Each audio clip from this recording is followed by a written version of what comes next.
Welcome back to Dickin' Around Outdoors. If you've been paying any attention to the YouTube overland community lately, you've seen what I'm going to call a bit of a backlash on gear, where everybody's seems to have jumped on the bandwagon that their latest videos are going to be how everybody has gear that they don't need. But today, I want to talk about a piece of gear that I think is extremely important for an overlander to take. So what do I want to talk about today? I want to talk about air compressors. A vital part of overlanding, if you're truly going off the beaten path, is airing down your tires. But you still have to get home, which means you have to air them back up, which means that you need to carry your own source of air. Now, air systems for overlanding can take on many forms, from simple kits like I carry, which are portable from vehicle to vehicle, to these amazing engineered systems that are built into your rig. In fact, if you pay much attention to the YouTube channels, now you not only need a portable pump, you need a pump that is permanently mounted to your vehicle, and oh, you don't need one hose, you need two hoses. Wait a minute, that's wrong. Now you need four hoses so you can do all your tires at once, which means your pump needs to have the capacity to do all your tires at once. And if you don't have that, well, you can't overland, and I know that sounds crazy, and because it is. So what do you really need to go overlanding for an air system? And what type of overlanding are you going to do? And what air pump do you need for that? And the reason I ask this question is because recently a company reached out to me and asked me to do a video on their air pump, which they claim is overland ready. The folks at Etenwolf reached out and asked if I would do a review of their air compressor, which they claim is heavy duty enough for overlanding, can fill up truck tires, and everything that an overlander would need, plus more. First thing you'll see is that the air pump comes in a nice package, Etenwolf's logo, and on the back their slogan, which is Tough Tools Redefined. Let's see what comes in the bag. And I will say that we have used this, we've tested it. So this is not an unboxing. The first thing that you get is the actual Vortex S6 pump. Now I haven't taken the plastic off the cover yet, so that's how new it is.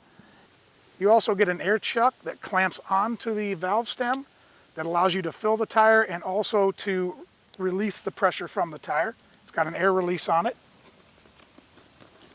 You get your recharge cord.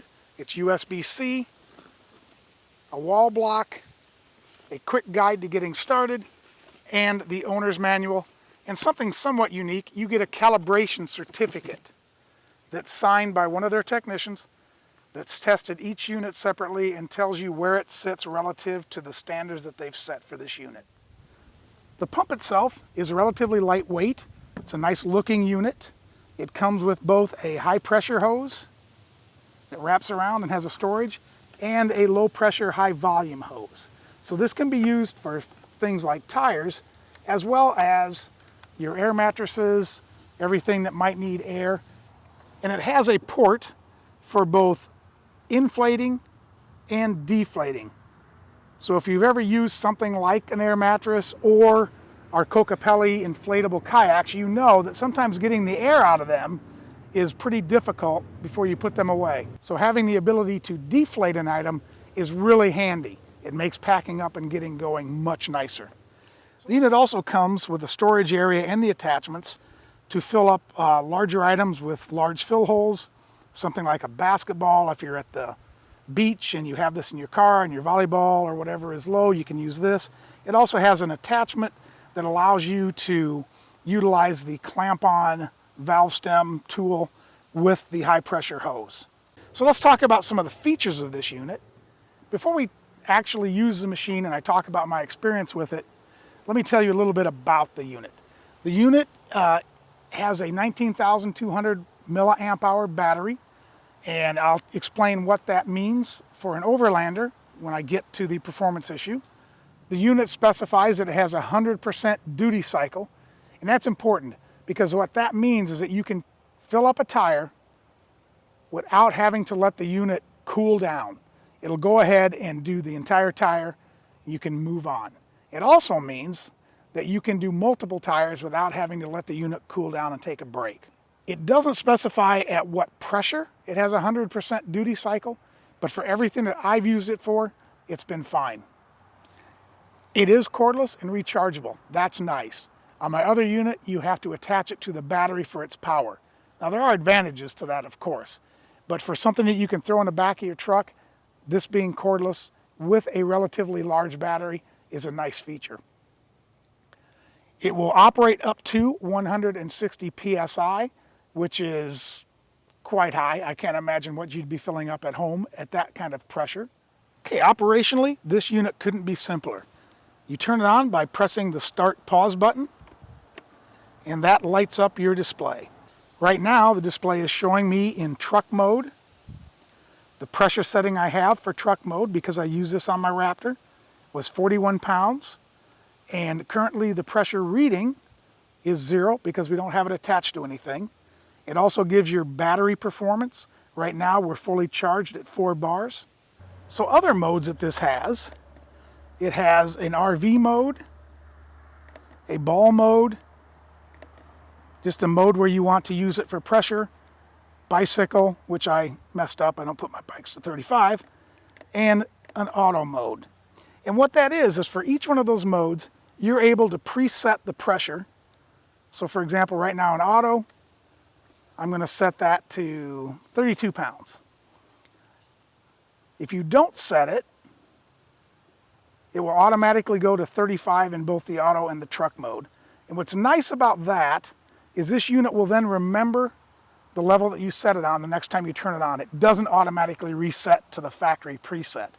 And that's nice because I have another pump that does that and it's extremely annoying. And if you're working at night, this comes with a light that has 2 levels of brightness.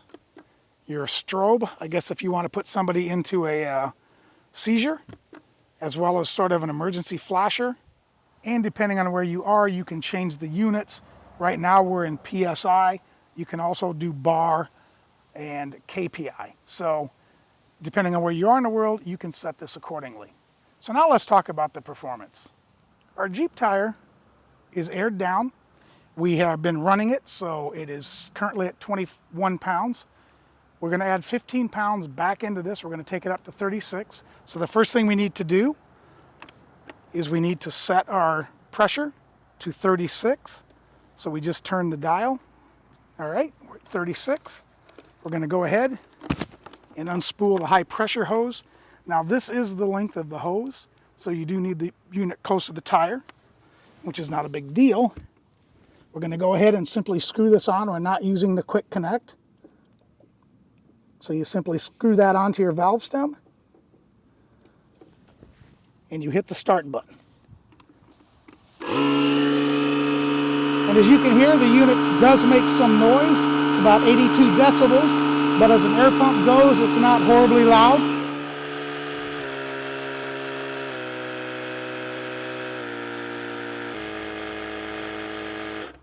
So a couple things to notice as this brought up the pressure.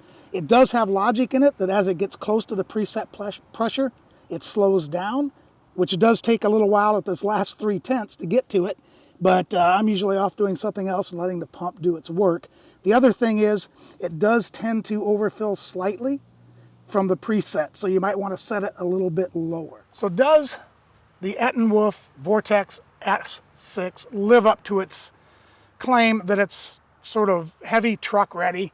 I'm going to say that means overland ready. And the answer to that, the answer to that is yes and no. When I say yes, here's why I think it is a good option depending on what you do. So earlier today, you just saw me fill up a 35-inch tire, 15 pounds on the Jeep. Earlier today, I filled up 4 tires on the Raptor, 35-inch tires as well. Each tire was 15 pounds down, and this pump was able to fill all 4 tires. Ambient temperature was about 60 degrees with no duty cycle issues. It ran each tire and it pumped and filled them all up without taking a break, other than moving it from tire to tire. So from that standpoint, if you're overlanding and you're doing sort of a trail, and you just need to get on the trail, do the trip, get back to the road and pump up the tires, this unit works fine for that. That's great. If, on the other hand, you're bouncing from trail to trail to trail and you've got some highway stints in the middle and you want to air up between each trail, then this unit will not work for that. It just doesn't have the battery capacity to do that. You're going to want a more, you're going to want a unit that has battery power from your vehicle so that you don't run into that issue of running out of power. That being said, not everybody is running trail, trail, trail, highway, trail. A lot of people just want to get off the road. They want to go camping for a day or two, then they want to go home. This would work fine for that. It's also much cheaper. So if you have a budget and you want to make sure that you can do your trip, but you don't want to break the bank, right now this unit is listed on Amazon for $159.99. I think I saw it on the Etenwolf website for $139.99. So do your shopping. And the pump I carry, which is just a portable pump, it's way down on the scale from complex systems, is about $290. So as a budget pump, this thing punches way above its weight. It can also be used if you're at the beach, if you want to pump up balls, that sort of thing. If you're just using it to top off tires, this thing has plenty of power to do multiple tires. I think I saw on their website, if you wanted to fill up our standard truck tire, say 5 pounds a time, this thing would last roughly 18 tires. I can't verify that, but I believe that's what they said. I'll check it and I'll put it down below here. So from the standpoint of just having a budget pump that has the guts and the meat to get the job done on bigger tires, you want to throw it in your truck, put it under your seat, put it in your wife's SUV, this is a great pump for that. It's also nice that it has a light on it. If something happens at night and you need to air up a tire, you've got the flashlight available. So I think overall, the Etenwolf team has done a great job putting this pump out. I think for the money, it does an excellent job. And I think if the use case that I've outlined for this pump fits your needs, I think this is one that you should consider. As always, if you like this type of content, please take a moment to hit that sub button in the lower right-hand corner, give us a thumbs up, and share it with all of your like-minded friends. Take care, and we'll see you outdoors.